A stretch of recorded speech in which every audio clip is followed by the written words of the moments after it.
welcome to Ride Realized.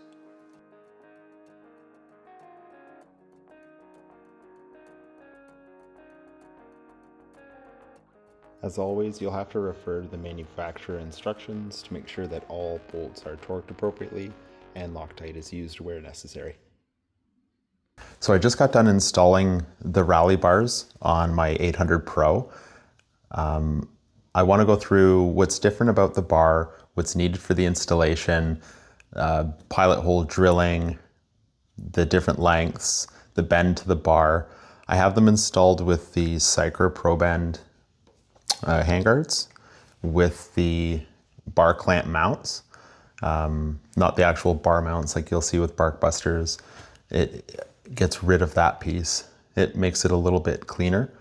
So yeah, I'll go through what I had thought the differences were and we'll go from there. And I just want to say a quick thank you before I get started for everyone who's liking and commenting and subscribing on YouTube. I'm trying to grow this. I do want to put the effort in. I'm going to get into a lot more in the future that expands outside of the Kove, but I just want to say I appreciate it, so thank you. And I'm going to try to invest in the channel a bit more just to make production a little bit more professional or nicer for the viewer. I think my audio wasn't the greatest, so I ended up picking up a DJI mic mini, and this thing's been sweet so far, so hopefully the audio is better. It was easy, it just pulled out of its case after charging, clipped into my phone, and off you go. So I hope it helps. The bars and the guards went on pretty well. I had used these specific ones on my 890R and had to bend it to fit the 890R, so they ended up being a little bit unnatural. A friend has a Rally and he's put the same thing on, and this model of Cycra ended up fitting his basically right out of the box with no bending. So the bending was probably an issue just on my end from modifying them before for another bike. And I've gone with Cycra because of the mount that they have here. I've had Barkbusters on other bikes, and over the years working in the ADV industry, I've sold a lot of Barkbusters, and they're a great company. So this isn't a knock at Barkbusters not using theirs. I was just really impressed with the mount the Cycra has, which is this mount here. So as you can see, it's not mounting right to the bars, it replaces your top bar mount. And for that model, this is their generic model. So this is the one that they recommend, I think, for most adventure bikes. And as we saw on my KTM, you may have to modify the bars, so you'll probably want a soft vise to be able to do that. But here's the model. So the HCM clamp, again, is these black clamps. You can get this all in the standard bar clamp. That's going to be more universal. So in the box, what you get is you end up getting the two HCM mounts.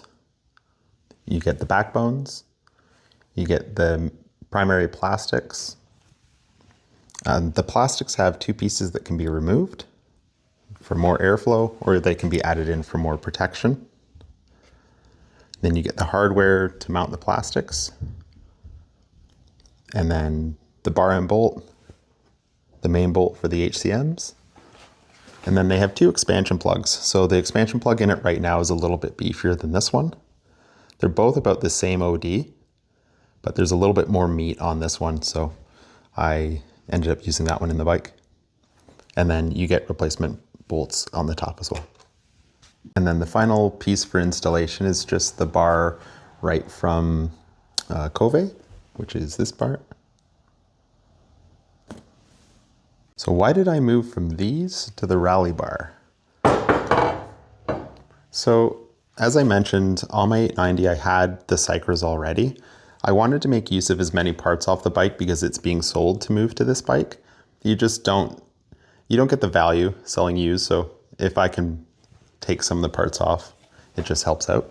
The bend to the Pro bars ends up sweeping back towards you when you're sitting on the bike, so the two grips end up closer to you. The Rally bar is definitely a straighter bar, and I don't know that I could have gotten these to fit with the HCMs. Probably not an issue if I had the standard bar clamp mounts. So that's an option, but definitely consider that. If you have someone who has a set of these that you can maybe mock up and try, I don't think it'll work to use these from Cycra with the standard Pro bar. Bars are different lengths because of the bend that we see in the Pro. So because the bend doesn't exist for the Rally is just over 1/2 inch shorter than the Pro. But again, it's not swept back. So my next point applies both to Cycra and I think Barkbusters as well. I don't see there being a difference. The stock levers on the Pro are extremely long. If you've seen them before, they come out, I almost can't remember now, but past the bar. They're noticeably longer than what we see on the Rally. Again, the Rally shares the same control setup, levers and everything with the 450R. So I ended up cutting mine and then I heated them to put bends in them, sort of like a Wild at Heart lever.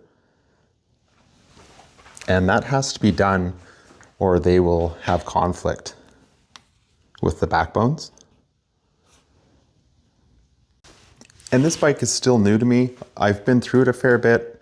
I did research on it. I'm trying to get as much information as possible, but this may not be an issue for guys with Barkbusters. I don't know. So I need to look into it more. If you're looking for Barkbusters, I guess just take this as a bit of a warning.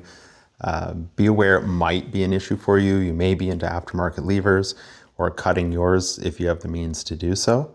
But don't take it as gospel saying that, you know, they absolutely won't fit. I just know I had issues with the Cycras, and the Cycras and Barkbusters, they basically share the same backbone design. It's not like the Barkbusters are winging out to the side. And I would strongly recommend not doing this install unless you have a drill press. I don't know that I would rely just on a drill, like a hand drill, to pilot it through straight. So if you have a buddy with one, if you're good enough with the drill, that's great. But I think a drill press makes this way easier. I'm not going to do a how-to. Obviously, this is already on. I had to do a lot of learning as I went through this.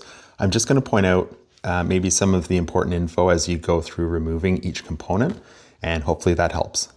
So if you imagine that none of the Cycra hardware is here, and we're on the stock Pro bar, first is removing the bar end weights. The bar end weights just have a small Allen bolt, and you just loosen that off. It's a rubber expansion plug, so removing or loosening the Allen bolt gets rid of that pressure of the rubber pushing against the bar, and you'll be able to pull them out. They're not in there very tight once you loosen it a little bit. For removing both of those, there's a strange thing on the grips that appear with other bikes, but I don't see it too often. There's actually a bolt that goes straight through the bar and has a nut on the other side of the grip. The grips are molded to the plastic tube as well. So to start with removing this grip, you have to undo that bolt, again, that goes all the way through the bar. Next, I removed both perches. So the clutch perch has your clutch switch, so you'll want to disconnect that. It just has a lock tab. You depress it, pull it out, and then you can take off the perch. And same with the master and reservoir. For its perch, there is one of these retaining rubber bands. You'll have to take that off so that the whole brake setup can move forward. And you do have your brake switch that will need to come out. It just pulls out.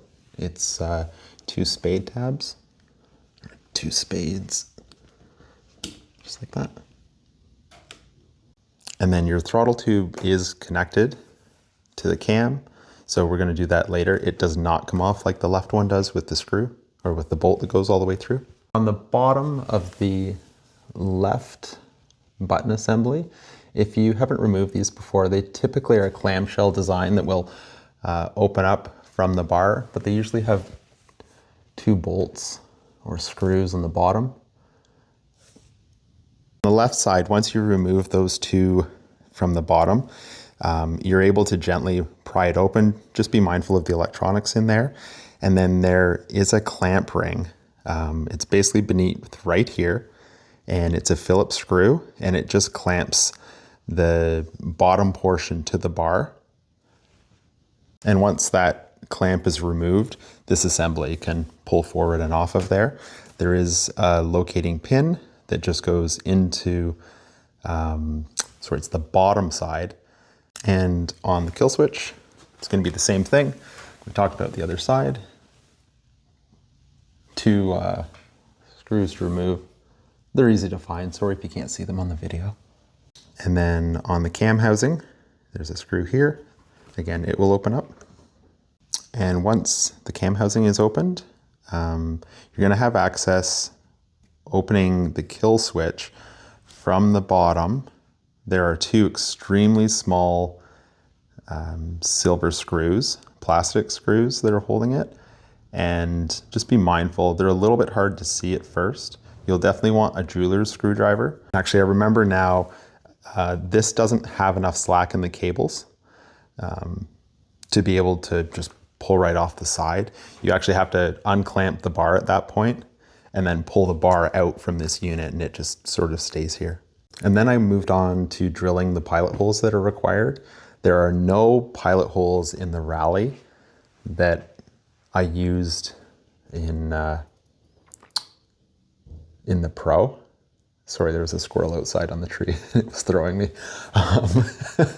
So I just matched the two bars together, same sort of rotational orientation, and then marked where the components would go. I put the Rally bars in, checked those markings with the locations, and made sure everything lined up, and it seemed to make sense. I've done this on a couple bikes, so I'm familiar with doing it. So it was comfortable, just definitely sort of measure twice, drill once. The components that need to be drilled or have pilot holes drilled, the right assembly has one. It has a bolt that goes all the way through this assembly. And you're going to want to be careful of that, because if you get it wrong, you may rotate your 90-degree lines that come out of this cam housing, the throttle housing. It might rotate it up into the brake. So really focus on this one. That's one that matters a lot. If you get it wrong, that would suck. On the left-hand side, you need to drill one for the left grip. Again, that bolt that goes all the way through.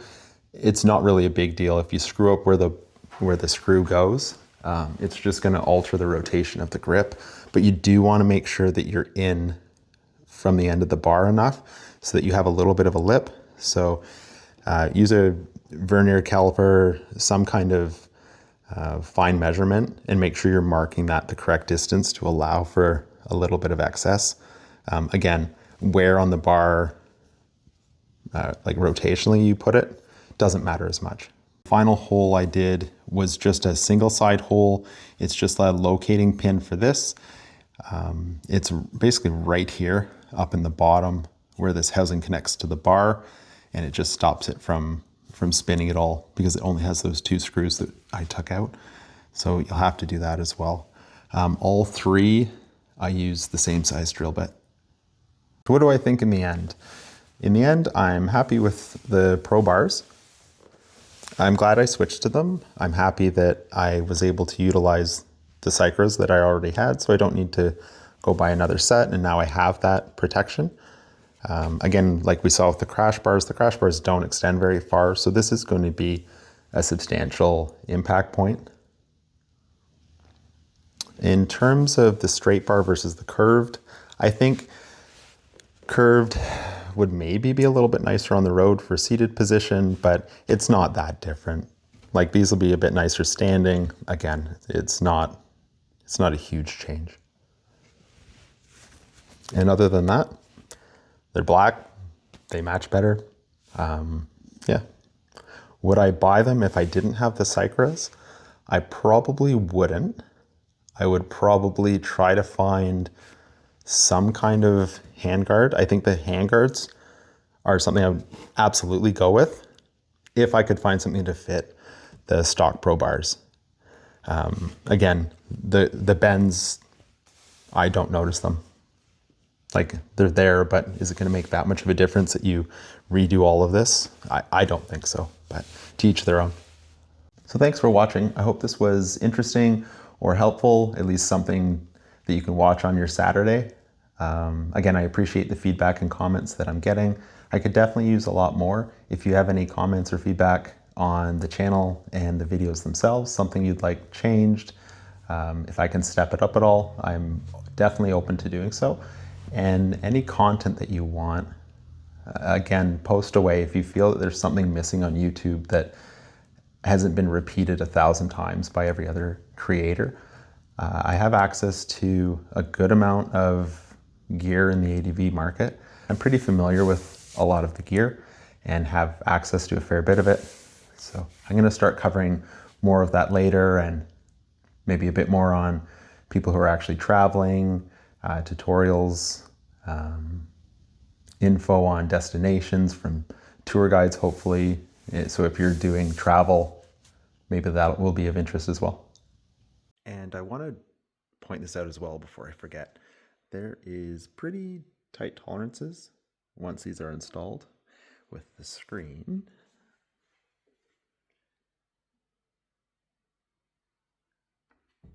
Just for anyone interested.